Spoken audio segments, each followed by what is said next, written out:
জুড়ে আর্তনাদ, রাজপথে লাখ লাখ মানুষ। সর্বোচ্চ নেতা খামেনির মৃত্যুতে 40 দিনের শোক, এক সপ্তাহ সরকারি ছুটি। মধ্যপ্রাচ্যের 27টি মার্কিন ঘাঁটি ও ইসরায়েলে দফায় দফায় তেহরানের পাল্টা আঘাত। সংঘাতের জেরে হরমুজ প্রণালী বন্ধ করল ইরান।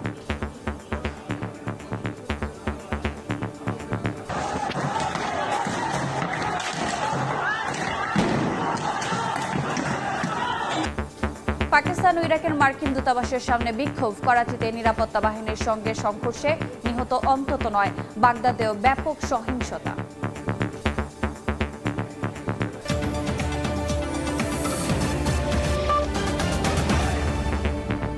আন্তর্জাতিক সময়ের সঙ্গে আছে আমি রোজা চৌধুরী। ইরানের সর্বোচ্চ ধর্মীয় নেতা আয়াতুল্লাহ আলী খামেনি মার্কিন আগ্রাসনে নিহত হয়েছেন। যুক্তরাষ্ট্র ও ইসরায়েলের যৌথ হামলায় খামেনির মেয়ে, জামাতা ও নাতিও মারা গেছেন। এরই মধ্যে ইরানে নিহতের সংখ্যা ছাড়িয়েছে 200। খামেনির মৃত্যুতে ইরানে 40 দিনের শোক ও 7 দিন সরকারি ছুটি ঘোষণা করা হয়েছে। এদিকে বিধ্বংসী প্রতিশোধের হুঁশিয়ারি দিয়েছে তেহরান। মধ্যপ্রাচ্যে মার্কিন ঘাঁটিতে একের পর এক ক্ষেপণাস্ত্র ছুড়েছে। হামলা অব্যাহত রেখেছে যুক্তরাষ্ট্র ও ইসরায়েল। سوخت رو نتوانیم در داخل کشور تولید کنیم باید دست دراز کنیم طرف آمریکا। ইরানের সর্বোচ্চ ধর্মীয় নেতার ৩৭ বছরের শাসনামলে অসংখ্যবার আয়াতুল্লাহ আলী খামেনির ওপর হামলার চেষ্টা হয়েছে। ১৯৮১ সালে মসজিদে এক বোমা হামলায় গুরুতর আহত হলেও দমে না গিয়ে মাসুদ পেজেশকিয়ান সহ মোট ৬ জন প্রেসিডেন্টের সময়কাল শাসন করেছেন এই প্রভাবশালী ব্যক্তিত্ব। গত জুন মাসেও সরাসরি তেল আবিবের সঙ্গে সংঘাতে জড়িয়ে নিজের শক্তিমত্তার জানান দিয়েছিলেন তিনি।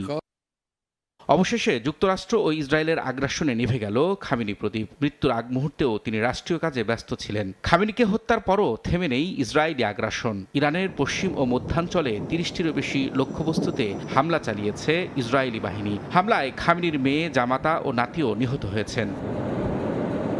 তেহরানে ইসরায়েল ও যুক্তরাষ্ট্রের চালানো যৌথ হামলায় ইরানের সর্বোচ্চ নেতা আয়াতুল্লাহ আলী খামেনির রাজনৈতিক উপদেষ্টা এবং দেশটির প্রতিরক্ষা পরিষদের সেক্রেটারি আলী শামখানি নিহত হয়েছেন। এছাড়া ইরানের সেনাবাহিনীর প্রধান আব্দুল রহিম মুসাভি এবং প্রতিরক্ষামন্ত্রী আজিজ নাসির জাদে নিহত হয়েছেন বলে নিশ্চিত করেছে ইরানের গণমাধ্যম।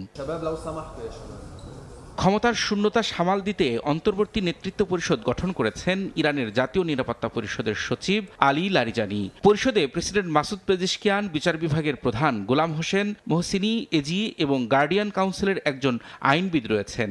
সংবিধান অনুযায়ী নতুন সর্বোচ্চ নেতা নির্বাচিত না হওয়া পর্যন্ত এই পরিষদ রাষ্ট্র পরিচালনার দায়িত্ব নেবে। সর্বোচ্চ নেতাকে হত্যার উপযুক্ত জবাব দেওয়ার হুঁশিয়ারি দিয়েছেন ইরানের প্রেসিডেন্ট মাসুদ পেজেশকিয়ান। মধ্যপ্রাচ্যে অবস্থিত মার্কিন সামরিক ঘাঁটিতে বিশ্বের ইতিহাসের সবচেয়ে বিধ্বংসী সামরিক হামলার ঘোষণা দিয়েছে ইরানের বিপ্লবী গার্ড বাহিনী। এরপরই তেল আবিব সহ ইসরায়েলে গুরুত্বপূর্ণ স্থাপনা লক্ষ্য করে হামলার পাশাপাশি মধ্যপ্রাচ্যে মার্কিন স্থাপনাও নিশানা করে ইরান। সমগ্র ইসরায়েল জুড়ে বেজে ওঠে সাইরেন। দেশ জুড়ে সর্বোচ্চ সতর্কতা জারি করেছে নেতানিয়াহু প্রশাসন। তবে ইরান জুড়ে আরও তীব্র হামলার হুঁশিয়ারি দিয়েছেন মার্কিন প্রেসিডেন্ট ডোনাল্ড ট্রাম্প। ট্রুথ সোশ্যালে তিনি জানান, এমন হামলা চালানো হবে যা এর আগে ইরান কখনোই দেখেনি। রবিউল ইসলাম আওলাদ, সময় সংবাদ।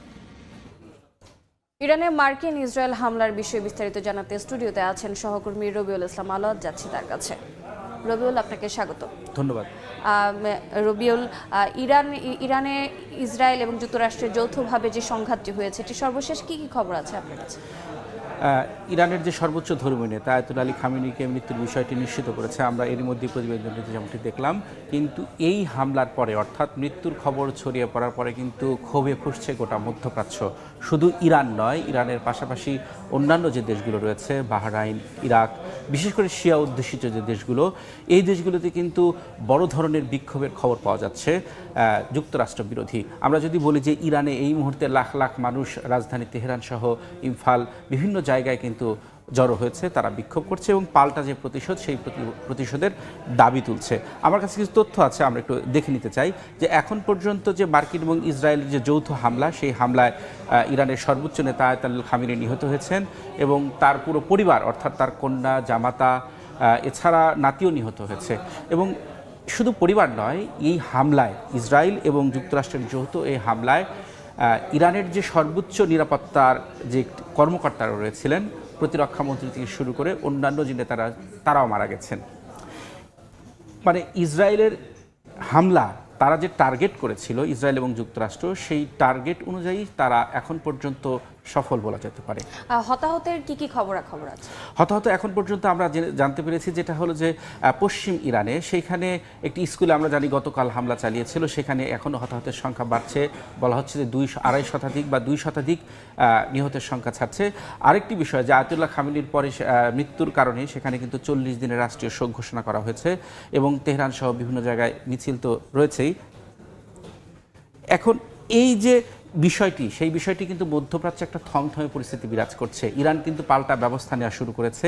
এরই মধ্যে আমরা জানি যে প্রথমবারের মতো কিন্তু ওমানেও হামলা চালিয়েছে, ওমানের বন্দরে হামলা চালিয়েছে, হরমুজ প্রণালীতে তেলবাহী ট্যাঙ্কারে হামলা চালিয়েছে, এছাড়া বাহরাইনেও আমরা সর্বশেষ হামলা চালিয়েছি।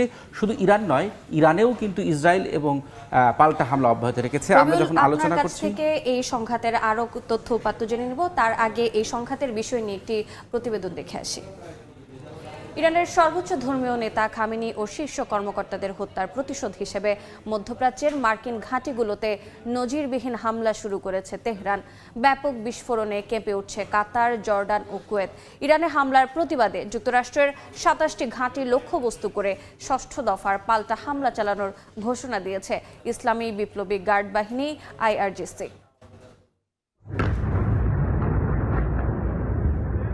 ইরানে যুক্তরাষ্ট্র ও ইসরায়েলের আগ্রাসনের জবাবে মধ্যপ্রাচ্যের মার্কিন সামরিক ঘাঁটিতে একযোগে হামলা চালিয়েছে তেহরান। ইরানের ইসলামী বিপ্লবী গার্ড বাহিনী IRGC জানিয়েছে 6ষ্ঠ দফার পাল্টা এই হামলা চালানো হচ্ছে মধ্যপ্রাচ্যের মার্কিন স্থাপনাগুলোতে।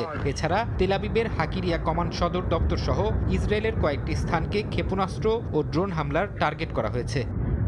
কাতারের রাজধানী দোহায় বেশ কয়েকটি বিস্ফোরণের শব্দ শোনা গেছে, যা দেশটির আকাশ প্রতিরক্ষা ব্যবস্থার মাধ্যমে ইরানি ক্ষেপণাস্ত্র প্রতিহতের চেষ্টা বলে ধারণা করা হচ্ছে। অন্যদিকে দুবাই এবং সংযুক্ত আরব আমিরাতের বিভিন্ন জায়গায় একই ধরনের বিস্ফোরণের খবর পাওয়া গেছে।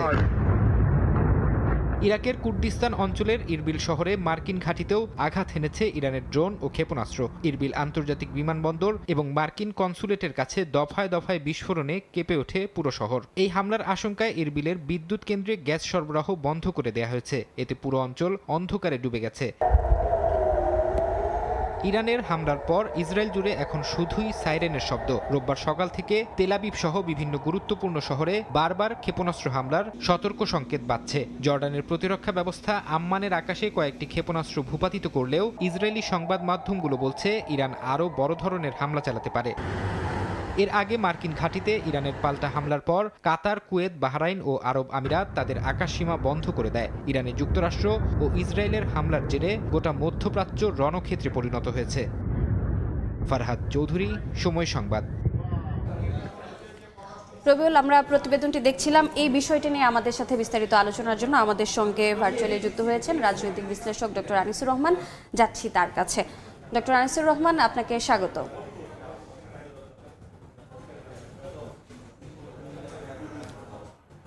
আপনাকে ধন্যবাদ। জি ডক্টর আনিসুর রহমান, ইরানে যে ইসরায়েল এবং যুক্তরাষ্ট্র যৌথভাবে সংঘাত করেছে সেটি নিয়ে আপনার কাছ থেকে কিছু তথ্য জানতে চাই, কিছু বিশ্লেষণ জানতে চাই। যেমন আয়াতুল্লাহ আলী খামেনি নিহত হওয়ার খবর আঞ্চলিক রাজনীতিতে কি ধরনের প্রভাব ফেলতে পারে?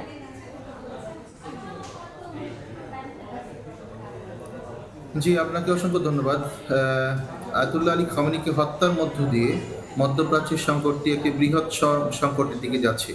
মধ্যপ্রাচ্যের রাষ্ট্রগুলো একটু নিরাপত্তার হুমকির মুখে পড়েছে, কারণ ইরানের এইবারের অ্যাটাকটা ইরানের সর্বোচ্চ ধর্মীয় নেতাকে হত্যাকাণ্ডের মধ্য দিয়ে আমেরিকা যে নৃশংসতার পরিচয় দিয়েছে, সেটা ইরানের মানুষ কিন্তু আপনার হলো যে মাথা নোয়ানোর জাতি না। আর ইরান হলো এইবার তার যে মিলিটারি ওয়েপন্সগুলো আছে, এই লেটেস্ট যে ওয়েপনগুলো, ওই ওয়েপনগুলো তারা ব্যবহার করবে। আপনারা জানেন যে সর্বশেষ ইরান এবং ইসরায়েলের যে যুদ্ধ হলো, ওই যুদ্ধের মধ্যে ইরান তার মিলিটারি এক্সেলেন্স, যেটা মিলিটারির যে পাওয়ার, সেটাকে তারা প্রকাশ করেছিল। কিন্তু এইবারের মিলিটারি অভিযানটা ব্যাপক এসকালেশন করবে ইরান। কারণ হলো মধ্যপ্রাচ্যের যে মার্কিন ঘাঁটিগুলো আছে, এই ঘাঁটিগুলো হবে ইরানের প্রধান লক্ষ্যবস্তু এবং ইসরায়েলের তারা অ্যাটাক করবে। সুতরাং যে সমস্ত দেশগুলোতে এই মার্কিন ঘাঁটি আছে সবগুলোই মুসলিম কান্ট্রি, এবং শিয়া অধ্যুষিত ইরান আর হচ্ছে সুন্নি অধ্যুষিত মিডল ইস্ট বা মধ্যপ্রাচ্যের অন্যান্য আরব রাষ্ট্রসমূহ। এই ইরান কিন্তু ডিক্লেয়ার দিয়েছে অন্যান্য রাষ্ট্রসমূহে তারা অ্যাটাক করছে না, তারা অ্যাটাক করছে বেসিক্যালি মধ্যপ্রাচ্যের মার্কিন ঘাঁটিগুলোতে। সুতরাং এই যে সংকট তৈরি হলো এবং এই সংকটে আপনার বিশ্ব অর্থনীতি, বিশ্ব সামরিক চুক্তি, বিশ্ব রাজনীতিতে ব্যাপক ধরনের প্রভাব পড়বে বলে আমরা আপাতত ধরে নিচ্ছি। এবং এই যে আক্রমণ, এই আক্রমণটা যদি আপনার দীর্ঘস্থায়ী হয় সেক্ষেত্রে এটার প্রভাব হবে অনেক দীর্ঘস্থায়ী। আর যদি নেগোসিয়েশনের মাধ্যমে এই আক্রমণটাকে বা এই যুদ্ধটাকে অল্প দিনের মধ্যে থামিয়ে দেওয়া যায়, that will be good for the human world. সমস্ত পৃথিবীর জন্য এটা ভালো হবে। জি, ডক্টর আনিসুর রহমান, আবার জানতে চাই যে ইরানের ক্ষমতা হস্তান্তর প্রক্রিয়ায় যে বিশেষজ্ঞ পরিষদ এবং অস্থায়ী 3 সদস্যের পরিষদ গঠন করা হয়েছে এটি কতটুকু ভূমিকা রাখতে পারে?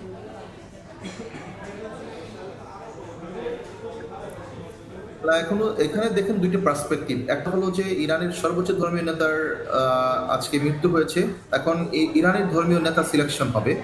এবং এটা আপনারা জানেন যে শিয়া ধর্মের যে বিশ্বাস, শিয়াদের যে ধর্মীয় এবং রাজনৈতিক বিশ্বাস,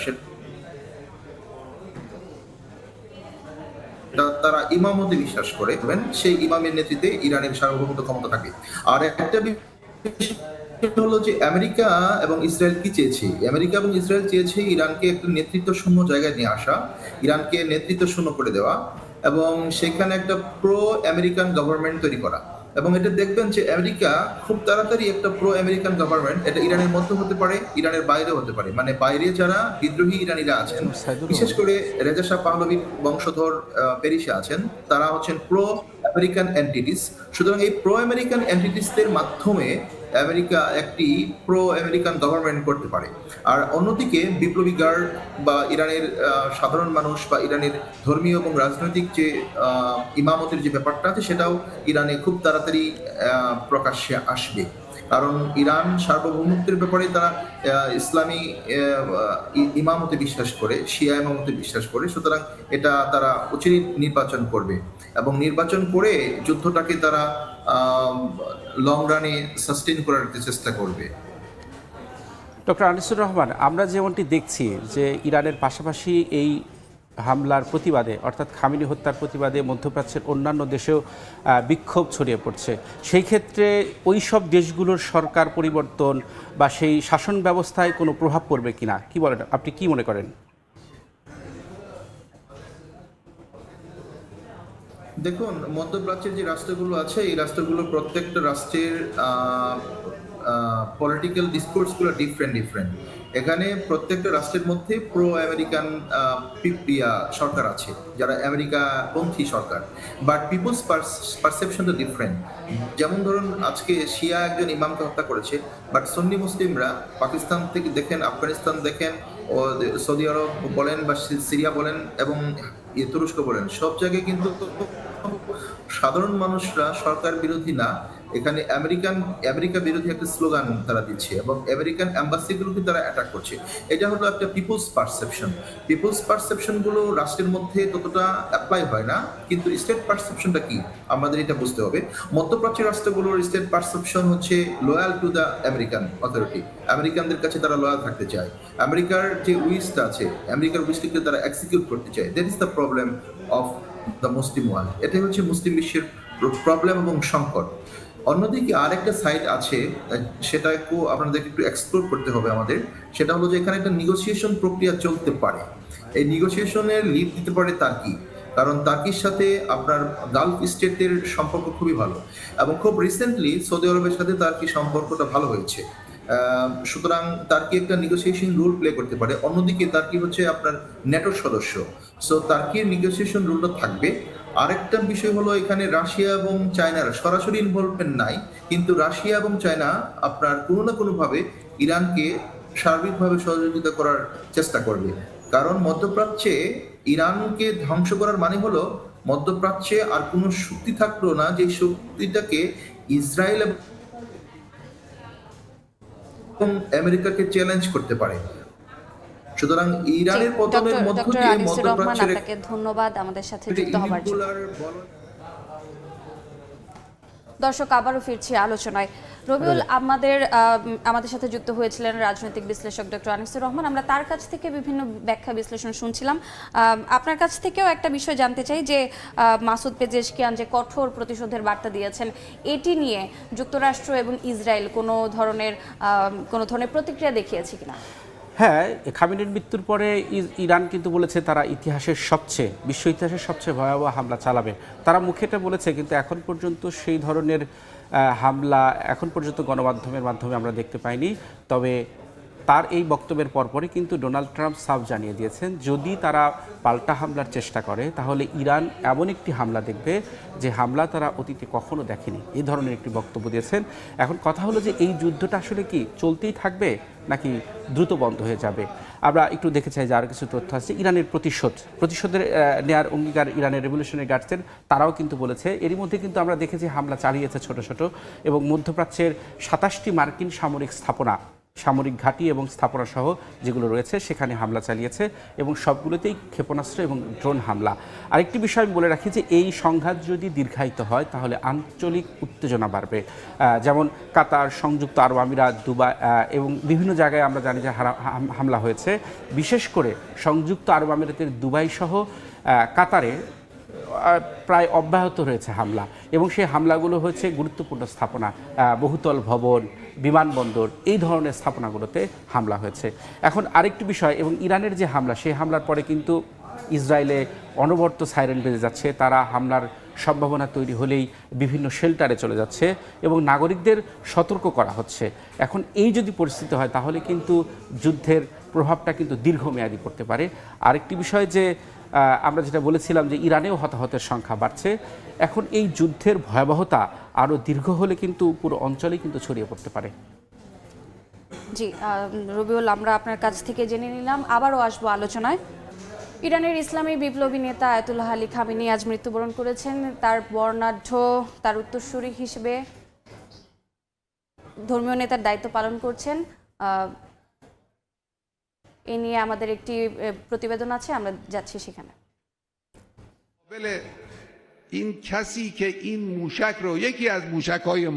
পশ্চিমা আধিপত্যবাদ আর ইসরায়েলি আগ্রাসনের বিরুদ্ধে আর গর্জে উঠবে না এই দারাজ কণ্ঠ।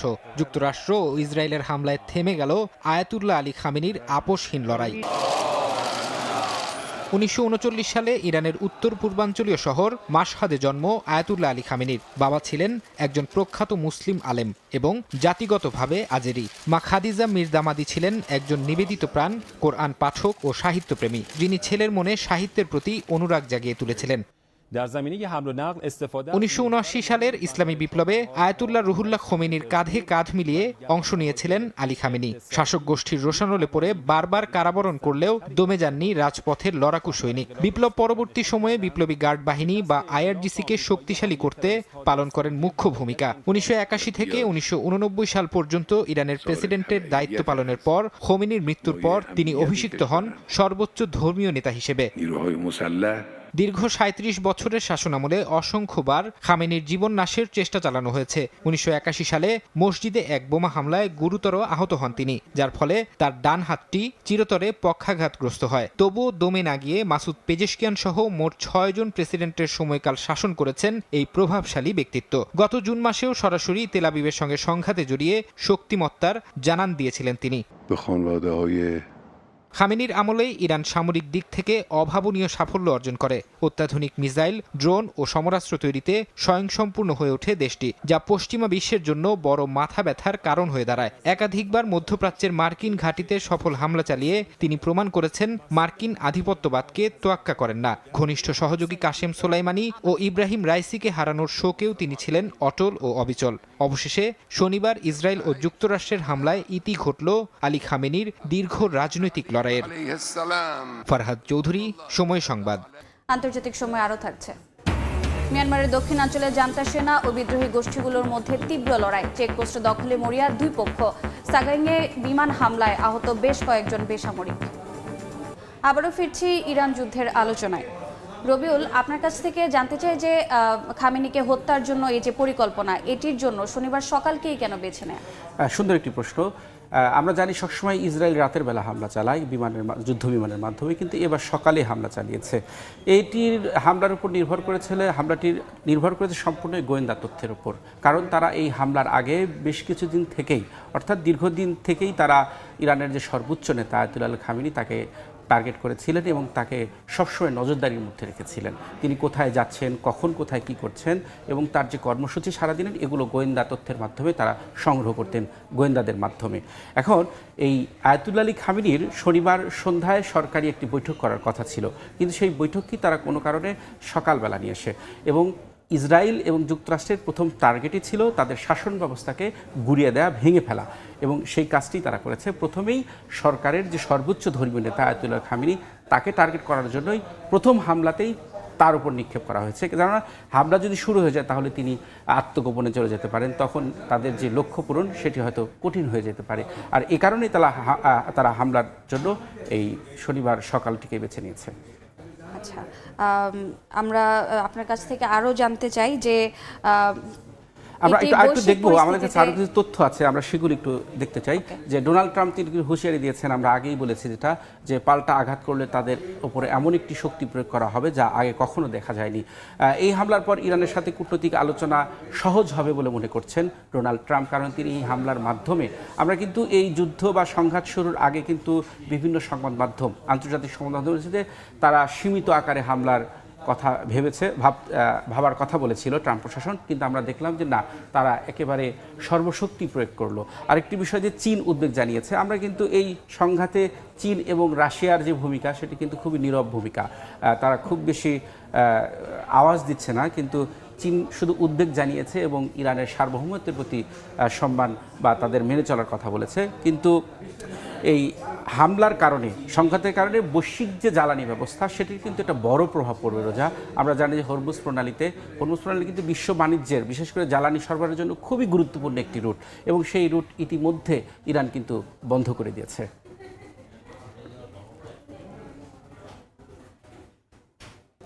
আবারও ইরান যুদ্ধের আলোচনা।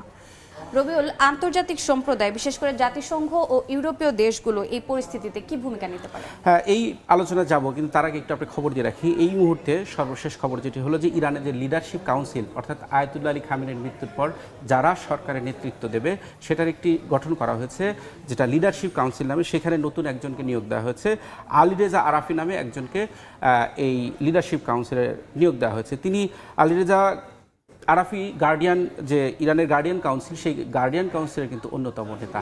এখন আপনি যেটা বলছেন যে যুক্তরাষ্ট্রের অভ্যন্তরীণ রাজনীতির কী প্রভাব পড়বে, যুক্তরাষ্ট্রের অভ্যন্তরীণ রাজনীতি আমরা দেখেছি যে কংগ্রেসে ট্রাম্পের সিদ্ধান্তের সমালোচনা করেছেন ডেমোক্র্যাট নেতারা। তারা বলেছেন যে এর মাধ্যমে যুক্তরাষ্ট্রকে অযথা একটা ঝুঁকি নিতে হয়েছে এবং এই ঝুঁকির হয়তো ভবিষ্যতে বড় কিছু হতে পারে, এই ধরনের সমালোচনা করেছে। তবে বেশিরভাগ ক্ষেত্রেই যে যুক্তরাষ্ট্রের যে সাধারণ মানুষ, মাত্র 23% মানুষ কিন্তু ট্রাম্পের এই হামলা, সেই অভিযানের পক্ষে মতামত দিয়েছে। বাকি অর্থাৎ অধিকাংশ লোকই কিন্তু এর বিরুদ্ধে মতামত দিয়েছে। আরেকটি বিষয় যে জাতিসংঘে আমরা জানি যে গতকাল রাতে জাতিসংঘ নিরাপত্তা পরিষদে বৈঠক হয়েছে, যে বৈঠকের আহ্বান করেছিল ফ্রান্স এবং ওমান, সেই সঙ্গে রাশিয়াও যুক্ত ছিল, এবং সেখানে এই হামলার বিষয়ে আন্তর্জাতিক আইন এবং জাতিসংঘের যে সনদ, সেই সনদের লঙ্ঘন বলে অনেকে মন্তব্য করেছেন। তবে বেশিরভাগ, বিশেষ করে পশ্চিমা যে দেশগুলো রয়েছে, এই পশ্চিমা দেশগুলো যুক্তরাষ্ট্র এবং ইসরায়েলের হামলার পক্ষেই মতামত দিয়েছে। তবে বিশ্লেষকরা বলছে যে ট্রাম্পের এইখানে যুক্তরাষ্ট্রের যে স্বার্থ, সেই স্বার্থের চেয়েও বেশি এই হামলার সফল যেটা পেয়েছে সেটা হলো ইসরায়েল চাচ্ছিল যে যুক্তরাষ্ট্র এই যুদ্ধে সরাসরি জড়িয়ে পড়ুক এবং ইরানে সরাসরি হামলা চালাক, এবং শেষমেশ আমরা যুক্তরাষ্ট্রের পক্ষ থেকে তেমনই একটি দেখলাম, এবং ইসরায়েল যেটা চেয়েছিল সেটাই হলো। রবিউল, আপনাকে ধন্যবাদ তথ্য উপাত্ত উপস্থাপন করার জন্য। আপনাকেও ধন্যবাদ। দেখছেন আন্তর্জাতিক সময়। গত একদিনে ইউক্রেনের বিভিন্ন অঞ্চলে ব্যাপক হামলা চালিয়েছে রাশিয়া। উত্তর পূর্বাঞ্চলে প্রায় 150 স্থানের সম্মুখ লড়াই সহ কয়েকটি জায়গায় বিমান হামলার ঘটনা ঘটেছে। যদিও রুশ সেনাদের প্রায় অর্ধশত হামলা প্রতিহতের দাবি করেছে কিয়েভ, পুতিন বাহিনীর অবস্থান লক্ষ্য করে বিভিন্ন স্থানে পাল্টা হামলা চালিয়েছে ইউক্রেন। তবে এতে হতাহত কিংবা ক্ষয়ক্ষতির কোনো খবর পাওয়া যায়নি। দুপক্ষের পাল্টাপাল্টি হামলার মধ্যেই চলছে সংঘাত বন্ধের পরবর্তী বৈঠকের প্রস্তুতি। ক্রেমলিন জানিয়েছে চলতি মাসে আবুধাবিতে সংলাপ হওয়ার সম্ভাবনা আছে।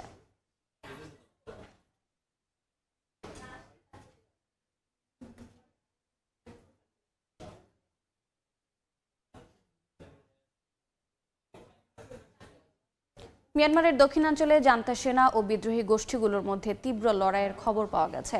তানিনথারি অঞ্চলের সীমান্তে চেকপোস্ট দখলে দুপক্ষের মধ্যে সংঘাত হয়েছে। অন্যদিকে সাগাইং অঞ্চলের গত 2 দিনের বিমান হামলায় বহু মানুষ আহত হয়েছেন। মিয়ানমারের স্থানীয় গণমাধ্যম জানায় রাজ্যটির একটি বাজার লক্ষ্য করে এই হামলা চালানো হয়। এই ঘটনায় আহতদের সবাই বেসামরিক বলে জানা গেছে।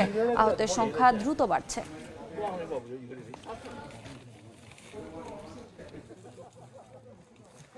Because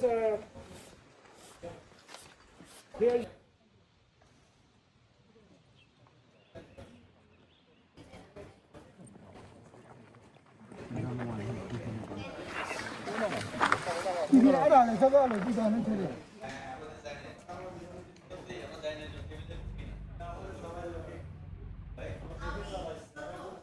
ডানপন্থী সরকারের শ্রম আইনের সংস্কার প্রস্তাব বাতিল চেয়ে শনিবার বিক্ষোভ র্যালি করেছে পর্তুগালের হাজারো শ্রমজীবী।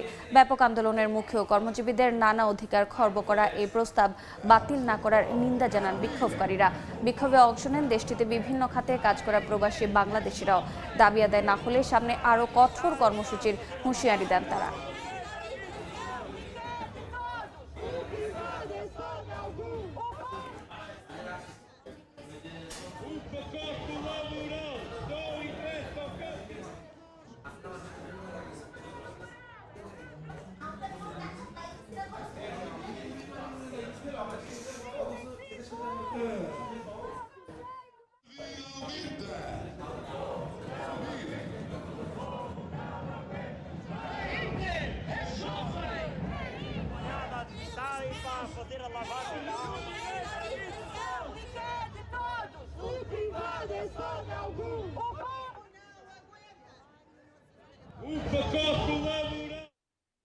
এ ছিল আন্তর্জাতিক সময়।